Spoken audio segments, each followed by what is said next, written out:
Shalom, Horas, selamat pagi, yang menginang, saudara-saudari yang dikasihi Tuhan kita Yesus Kristus. Pagi hari ini kita akan mendengarkan firman Tuhan di hari Jumat 24 Juli 2026. Sekaligus firman Tuhanlah yang menjadi patron kehidupan kita di dalam melakukan aktivitas kita kesehariannya. Oleh sebab itu, untuk menyambut firman Tuhan, marilah kita terlebih dahulu berdoa, memohon tuntunan daripada Roh Kudus Allah agar kita bisa memahami firman Tuhan hari ini dan kita mampu untuk melakukannya.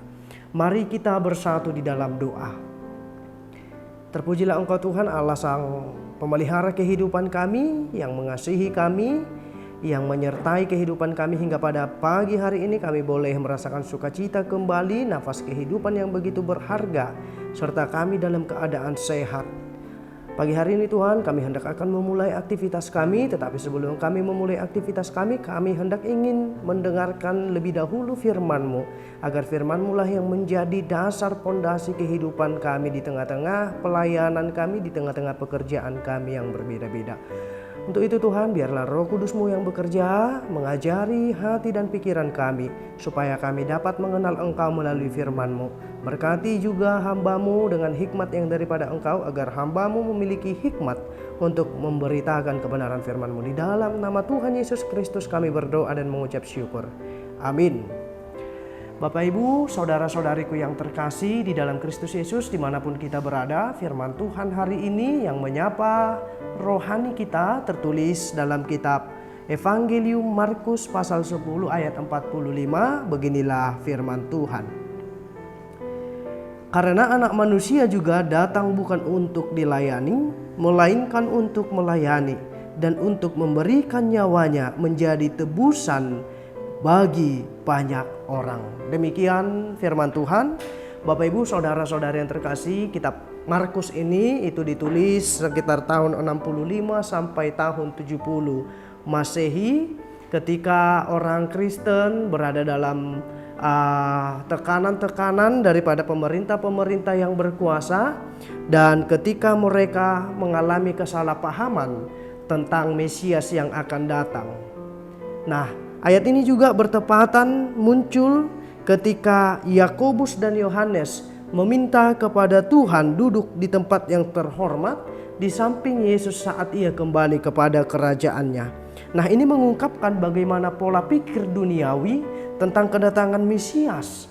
Mereka memahami Mesias yang datang di dalam anak manusia adalah Mesias yang datang membawa kekuasaan, kepemimpinan, kehormatan yang akan dilayani oleh orang-orang.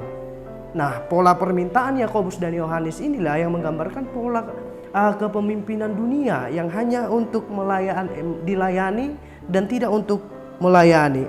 Mereka memiliki niat untuk dilayani, mereka memiliki niat untuk berkuasa dan dihormati. Itulah sebabnya Yesus menegur mereka dengan ungkapan, karena anak manusia juga datang bukan untuk dilayani.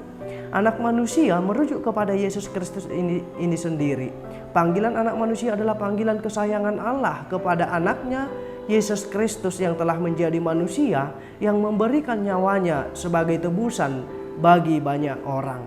Hal ini juga menjadi sebuah teguran keras bagi kita masing-masing, karena seorang pemimpin bukanlah orang yang selalu untuk dilayani, tetapi pemimpin yang baik adalah orang yang bisa diteladani dengan sikapnya juga yang bisa turut untuk melayani.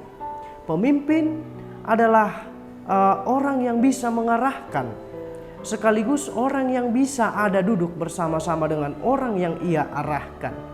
Sama seperti pelayanan Yesus yang sejati di tengah-tengah kehidupan kita. Dia mengatakan bahwa dia sendiri datang bukanlah untuk dilayani, tetapi melayani setiap orang, dan nyawanya ditukar sebagai tebusan untuk membebaskan semua manusia. Yang menjadi pertanyaan, mengapa Yesus yang layak sebagai tebusan umat manusia?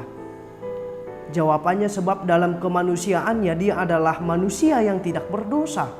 Berbeda dengan kita dalam sisi kemanusiaan kita adalah manusia yang berdosa yang tidak layak darahnya menjadi tebusan bagi saudara-saudari kita yang lain. Sebab kita sama-sama hidup di dalam dosa di tengah-tengah dunia ini. Tetapi berbeda dengan Yesus, yang dia adalah Allah yang turun menjadi manusia, sehingga ia benar-benar bersih dari setiap dosa itu dalam kemanusiaannya, dan dia layak menjadi tebusan. Itu adalah bentuk pelayanan paling tinggi yang ditunjukkan Yesus kepada kita, bahwa dia sendiri memberikan nyawanya sebagai bentuk kasihnya, sebagai seorang pelayan di tengah-tengah kehidupan kita. Maka ini menjadi arahan panggilan bagi kita masing-masing, bahwa kita pun diarahkan menjadi seorang pelayan. Meski kita memiliki kop-kopnya masing-masing, ada pelayan di gereja, ada pelayan di tengah-tengah lingkungan masyarakat, ada pelayan di tengah-tengah keluarga, tetapi yang ingin diarahkan adalah pelayan itu bersikap untuk melayani, melindungi, dan mengarahkan. Ketika pola pikir dunia berpikir bahwa pemimpin, bahwa Mesias adalah orang yang paling dihormati, orang yang harus dilayani, orang yang harus dituruti dan tunduk kepada pemimpin, maka pola pikir di sorga berbeda. Justru yang besar di sorga bukanlah pemimpin, tetapi yang besar di sorga adalah orang yang mau melayani.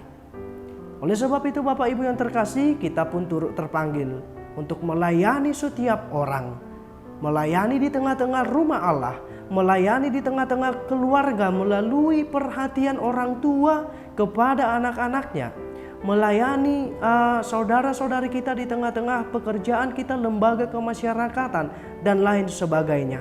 Dan biarlah setiap pelayanan itu dilakukan dengan tulus, dilakukan dengan motivasi yang baik sebagai bentuk pelayanan Tuhan yang telah dahulu kita terima, dan kita dilayakkan untuk menyampaikan dan menjadi saluran berkat pelayanan bagi saudara-saudari kita yang lain. Tuhan Yesus memberkati. Amin. Mari kita berdoa.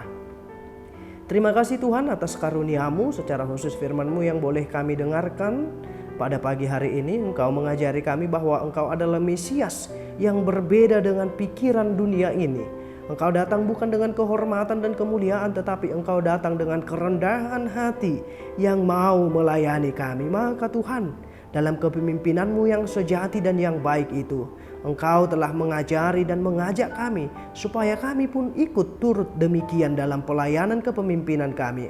Kami boleh memimpin apapun, tetapi biarlah kami menjadi pemimpin yang mau merendah untuk melayani dan bukan semata-mata haus untuk dilayani. Kuatkan, mampukan kami Tuhan melalui Roh Kudus-Mu untuk menghidupi firman-Mu. Ampuni dosa, kesalahan dan pelanggaran kami, supaya kami layak menerima berkat dan disebut sebagai anak-anak-Mu. Di dalam nama Tuhan Yesus Kristus kami berdoa dan mengucap syukur. Amin.